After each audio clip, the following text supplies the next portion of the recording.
mendung kayak gini, makan misua di mana coba? Sini, ikutin ini. Semuanya dong. Ini kayak Chinese banget ya?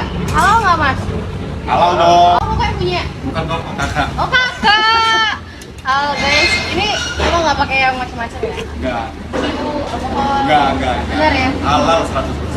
Bakmi khas Jaksel namanya, dan ini tuh letaknya di pusat kota. Datang langsung dari Jakarta ke Palembang. Dapurnya tuh terletak di depan, open kitchen, dan kita bisa tanya langsung sama yang masak. Untuk yang ragu akan kehalalannya, Mimin udah nanya dan pastikan sendiri tentunya. Ini aman dan insya Allah 100% halal. Dimasak ketika ada pesanan, bahan-bahan yang dipakai ini fresh dan berkualitas. Yang bikin unik, desain di sini tuh kayak kita tuh lagi makan di warung mie yang bernuansa seperti kota tua di Cina. Aneka minuman di sini tuh lengkap dari kopi, jus buah sampai ke teh. Untuk varian mie sendiri ada yang pedas, ada yang gurih, ada yang pakai mie, dan ada yang pakai misoa. Harga juga murah, mulai dari 20.000 aja. Kamu sudah bisa menikmati aneka bakmi ataupun misoa di sini. Cobain deh varian pedas yang chili oil dengan kuah. Apalagi kalau kamu pilih topping yang komplit. Dan ketika Mimin coba misoanya lembut, hangat, dan enak banget di perut. Untuk yang basic saja sudah ada fishball, otak-otak Singapura, dan telur rebus. Kamu bisa tambahkan ekstra topping seperti beef slice Australian, chicken katsu zumbo, ataupun keju mozzarella. Yang gak tahan pedas, cobain yang gurih. Garlic oil yang spesial berpadu dengan kaldu ayam rempah yang gurih, dan ini tuh bikin nagih. Mau cobain pedas ataupun yang gurih, bakmi khas Jaksel wajib banget kamu cobain.